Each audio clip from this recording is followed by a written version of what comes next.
Assalamu alaikum wa rahmatullah. Dear students, welcome you in the new course of Technical and Business Writing. I'm your instructor, Mr. Muhammad Khalid, and this is week 1, lectures 1 and 2, introductions to the communication and writing skills. Dear students, as you all are familiar that this time these courses have been shifted to the flip technology, in which the lesson plans have been shared, videos are being recorded and shared, whereas the class students have been divided into sections. Now you will have to listen these videos, read out the handouts, and in that handouts you can find the presentation topics for every group. The basic objective of shifting to flip technology is to enhance the communication skills of the students of computer sciences, especially in BIIT, so that they can compete, so that they may uh, get more job opportunities and be able to work independently as freelancers or as little entrepreneurs. Our this journey is going to be quite exciting and fruitful for the students who will take interest, and then who will prepare the assignments. And assignment means presentations. Well, coming to the first concept, it is, let's take start with communication. What is communication? Communication generally means sharing of ideas, feeling, conversation, or sharing of different kind of uh, concepts. They all are the different aspects of the communication. But communication in particular is a purposeful interaction, a thoughtful interaction of two or more than two individuals, groups, entities through a shared medium or channel to share the problems, issues, and to seek the cooperation of the other people. This entire process is called communication. Well, communication is not a new thing. Communication is the life itself. For example, just look into your own self. Communication happens within us. Our brain communicates to the other organs of our body, and accordingly, the actions take place. For example, eating, speaking, listening, watching, every action actually is the result of the communication from the brain. Secondly, communication happens outside of us. Let's, for example, in home, parents, mothers, They talk to the children, little babies. They weep. They quarrel sometime, and they communicate with their parents in different manners. Communication, as I said, starts from the problems and issues. And life in this planet Earth is full of problems, issues, deficiencies, and challenge. And no person, however competent he may be, cannot claim to have prepared or to have completed all his or her needs by her own. For even our simple basic needs, we have to communicate with one another. For example, the food we eat, the clothes we wear, the shoes we wear, the pen and pencils we are using, the laptops we are using. I mean, everything you look at and you find that it is not an independent output or engineering of one person only. There are groups of people, there are talented people who are creating. And to have these things in hands or even to utilize them, we have to learn it, we have to communicate. For example, you are a computer student and you all the time need a machine, a laptop. Well, and for example, in the new semester, you have been assigned a very complex task and your current machine is not that much advanced. They require a new. You go to the market and then you read the different signboards. Okay, you reach into a certain shop and you start talking with the shop owner. Sir, I am a student in BIIT and actually I have to work on complex softwares. Therefore, I need a machine that must have advanced specs. Fine. Then there happens resultantly a large discussion, quite a long discussion between you and the shopkeeper. This discussion actually is communication. Well, you come home and you are quite fatigued. You cannot afford now to move to the market or restaurant to purchase the food of your choice.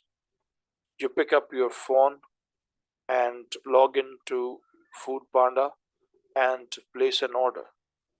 And within 30 minutes or less, you receive the order you enjoy. This is what it is, communication. Okay. And similarly, uh, you want that some fashion shirts or joggers, they are on the sales. Clear, just like people order in the Amazon and payment is made, you receive the your favorite joggers and everything. This is what it is, communication. Now just analyze these two problems, that your interaction or connection with the shopkeeper was not something ordinary. It born out of your need. It born out of your need. You needed a laptop. Therefore, a complete cycle of conversation held between you and the shopkeeper. Similarly, you needed food. That was your genuine need. Clear? And your need actually drove you to communicate. These needs actually are the basic things. So, these needs in technical words are called stimulus. Stimulus is a psychological term. It means something that moves us, something that excites us to communicate. So then the stimulus can be internal and the stimulus can be external. Internal stimulus, which happen because of our own semantic or emotional requirements, whereas the external stimulus are the orders of our supervisor, our teacher, demand of our profession. So that type of communication happens according to the external uh, need. Well, communication processes are quite simple, and whereas in certain states the communication process appear to be very complex. It has five major elements: sender,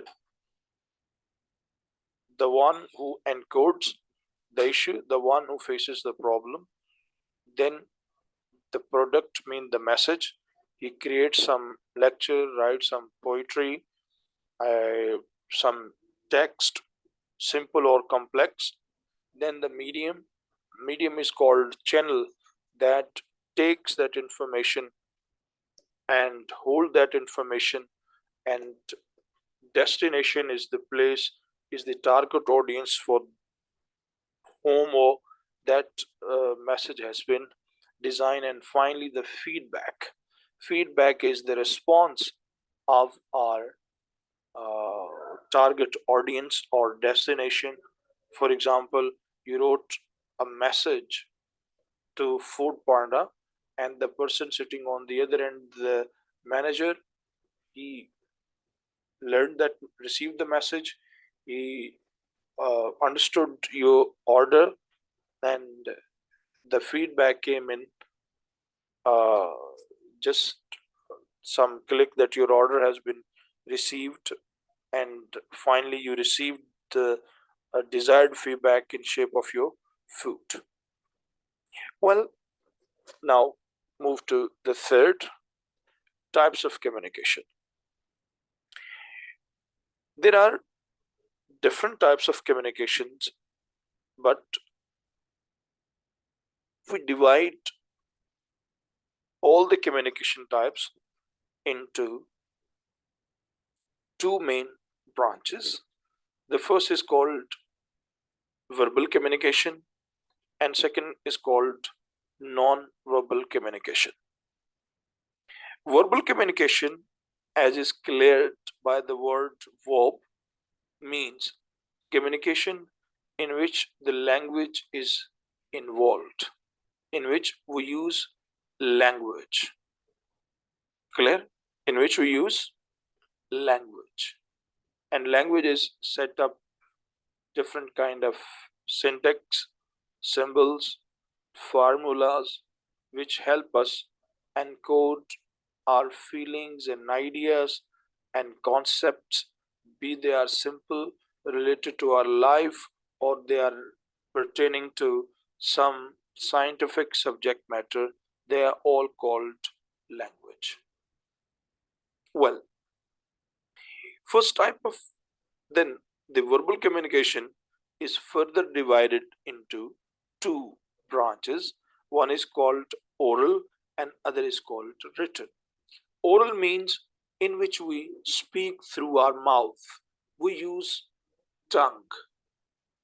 Listening and speaking are the two major components of the oral communication. In the oral communication, one is speaker, the others are listeners. Fine. Oral communication in our life gains very much importance, and we find that we most of the time keep speaking and speaking and speaking. You listen to music, you listen to talk shows. This moment you are listening to lectures, and you are also keep listening lectures and interviews. Much more oral communication is existing or happening in our environment. Oral communication has some positive expressions. For example, in oral communication, uh, we are quite fluent.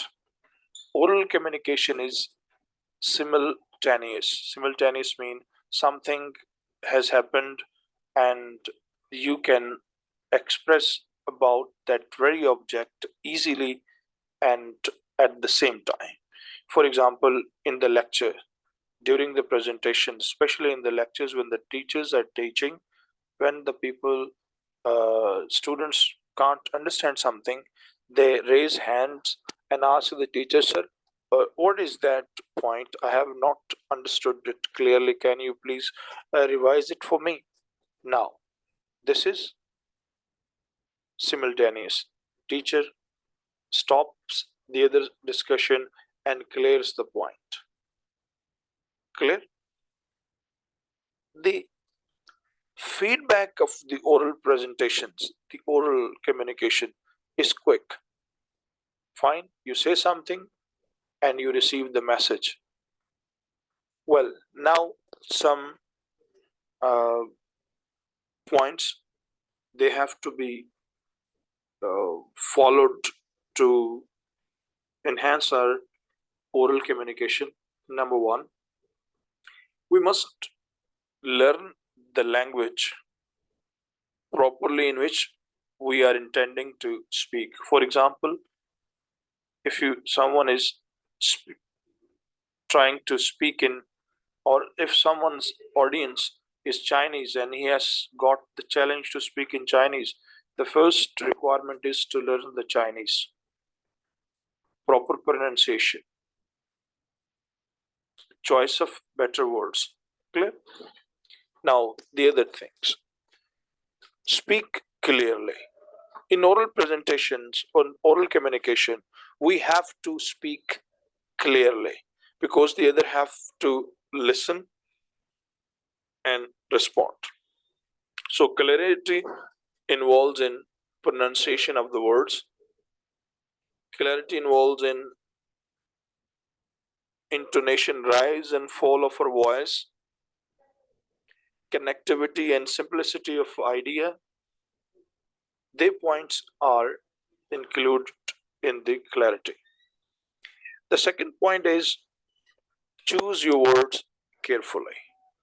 In oral presentations, a person have to be very careful about the emotions, intention, choice, likes and dislike of the audience, the person sitting to next. Thereby, the choice of words become very important. Slangs, taboos, inappropriate expressions, or shallow words, they are some of the bad patch for the oral communication. Use the appropriate tone. Tone is called the way we express our ideas. Do we create a jolly environment? Do we express our feelings in funny way? Do we create ironic expressions, or whether we express our ideas scornfully and hatefully? They become the tone. Tone matters a lot, and especially in oral communication, we have to understand that humans are not machines. They are more concerned about the choice of words and the tone through which we are delivering our ideas. The tone matters a lot. Taunt, discrimination, scorn, or to humiliate someone is considered to be very inexplicable worst expressions. Next thing is consider your audience. Give respect to your audience. When they are sitting in front of you and you are talking to them, pay respect, fully be attentive, use respectable words.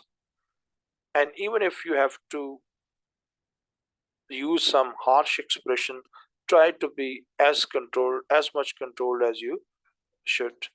And the next is respond appropriately. When some person approaches you, you must respond properly, attending him according to the requirement and need of that person. Dear students, we have learned three main points: that communication is a purposeful interaction, and in entire our life we have to communicate with the other people because of our needs and requirements. There are two types: oral communication. There are two types of communication: verbal and the non-verbal. Verbal is through language, and it is divided into two main branches: oral and written. Thank you very much.